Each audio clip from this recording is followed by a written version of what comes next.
Something big is happening in retirement. And I'm going to say I'm part of the reason for that. And YouTube. If it wasn't for YouTube, I would not have a platform. And as such, no one would hear the massive amounts of evidence that has changed the realm, the paradigm when we talk about retirement. I forgot who sent this to me. One sec. It's my man Rob. I think Rob is just a Rob from Worcester, Massachusetts. The Worcester Red Sox. It used to be the Paw Sox in Worcester. It's got the Red Sox now. Freaking rat things. Pawtucket Red Sox goes back freaking generations. Remember the Vero Beach Dodgers?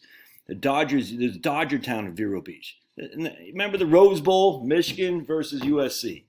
All these days are gone. There's like no loyalty to anybody. So why would you be loyal to some crappy old company? They're not going to be loyal to you. I just talked to a guy yesterday, man. His whole unit got laid off except for him and 2 other people. No, sirree, Bob. No. Yep. No, Finnegan. So check this out. This is from Morningstar. How retirement spending works in retirement. You may be able to spend more than you think. This is from Morningstar. Something has happened. It's like the evidence has finally come out. And again, my man Ty Bernicki started this all for me. And I'm going to show you the article he had written back in the Journal for Financial Planning back in 2005. And everyone, well, very few people actually read, so very few people were reading it. But Jonathan Clements with the Wall Street Journal was throwing darts at Ty. He's saying, well, they're spending less because they're running out of money. And he was just wrong. There's no evidence for that. So check this out.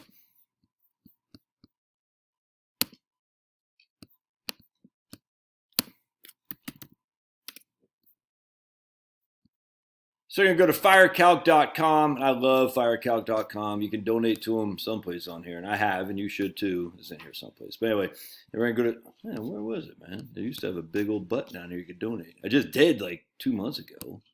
All right, so we're going to go to spending models. Come on, man. Get your donation thing up there, boys. Go to spending models. I think we're going to. Are we going to spending? There's Knucklehead, Lottie McGee. Hold on a second. Spending models, you'll see Bernicki's Reality Retirement, using Reality Retirement Plan by Ty Bernicki. And he should, and I thought they had the link to his article here, and I don't see it anymore. But you can see Bernicki's Reality Retirement Plan. Hold on just a second because I can let a Knucklehead outside. Cav, can you let Knucklehead outside, please? Thank you. So we're going to click on this. My man, Ty Bernicki, and he is just a legend in my mind because that guy freaking, he set me on fire in his article in 2005, the Journal for Financial Planning. Let's see if he's got it in here.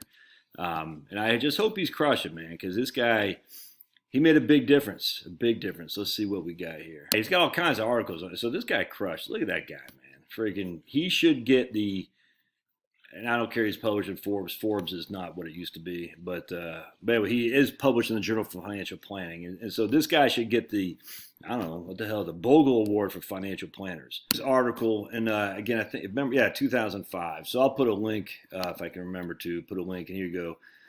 FPA, Financial Planning Association, which I used to be a member of until they went all woke and they started promoting on the front page CRT. Critical race theory, which is the most racist thing. It's basically based on Marxist liberation theology and stuff. It's bad. Hold on a second. All right, so I forgot where I left off because I had to get a pizza from my boy that we're making homemade. You want to say, Chloe, you want to say hi to everybody? Hi. There's Chloe. Hello, Chloe. She's back from college. And we're making pizza. Anyway, so here's a FPA, Financial Planning Association, that Ty Bernicki had written in 2005. I remember reading that like it was yesterday. It said, basically, goes, my clients don't spend as much as they think they did. My clients' spending goes down. And the evidence of that is, I think actually Bernicki, let's see if he has, hold on just a second. He did. He talked about Ken Tachino and Cynthia Saltzman. Do accumulation models overstate what's needed to retire? And that's the Journal for Financial Planning from 1999. I had never, I wasn't in the FPA back then. I'd never seen that article. That was what started this whole thing. But it's Bernicki's writing, that's for me in 2005. I'd never heard the idea that you're spent. I've always, 4% rule, 4% each year adjusted for inflation is just not true. Anyway, so here comes Morningstar. of all places. I'm just like stunned by this, man. And because Morningstar, they follow the Vanguard, not Center for Boston College, Center for Retirement Research at Boston College. Like, oh, we're all gonna die. Oh. The world's gonna get nuked. Women and minorities hurt the most. It's like it's so freaking stupid. It's like all those people at Boston College, the Teresa Jill Geldy lady, and all these naysayers. It's nuts, man. And it's just the evidence is just not there for what these guys say in terms of the National Retirement Risk Index that Boston College uses. Look at those two eyes right there. Look at those guys. Right there. Right there. And it just, now that it's becoming more and more mainstream, that people's spending goes down. And that's huge. So what caused that? Frankly, it's just, at some point you got to look at the evidence and say, the evidence is that this happens, and you got to go away from what you previously thought was true.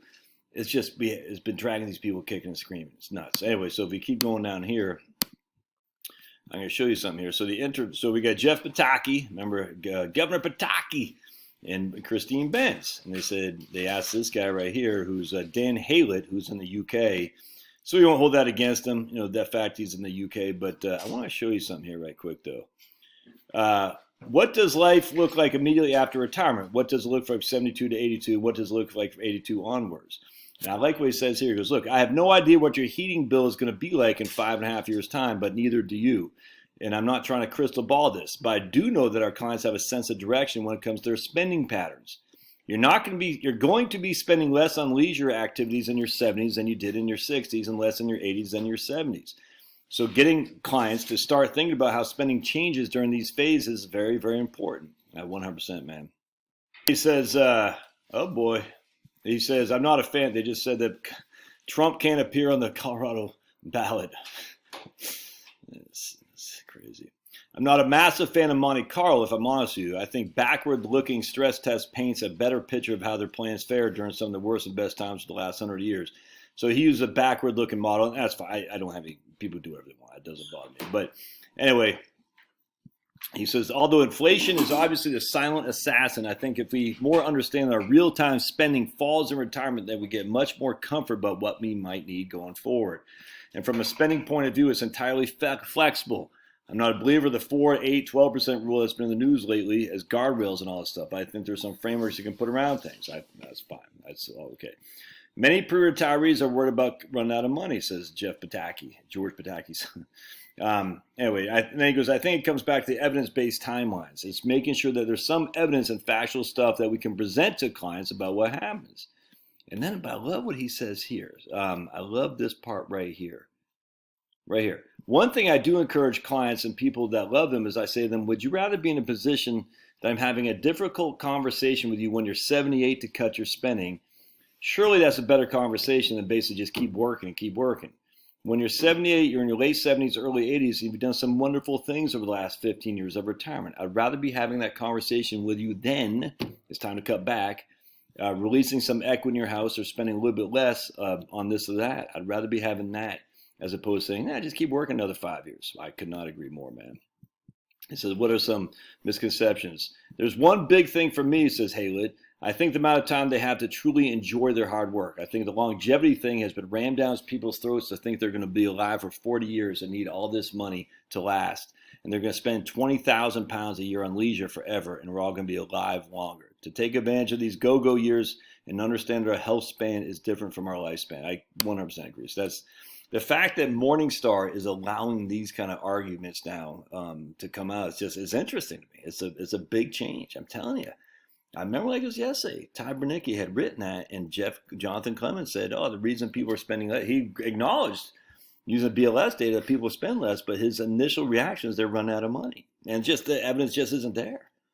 And I don't know what Clemens says now. I don't know. But I mean, he wrote a book in 2016, I forgot what it's called, which is a great book, by the way. You should definitely get it. But anyway, this is good. This is good. We're making headway, man. And I think it's because of, people like you watching my videos and stuff and sharing it with other people, you know what I'm saying? Because it's the numbers are the numbers. You can argue all day long about it, but the numbers show what we've been talking about for almost 6 years now on this YouTube channel. All right. God bless. Love to hear your thoughts. See ya.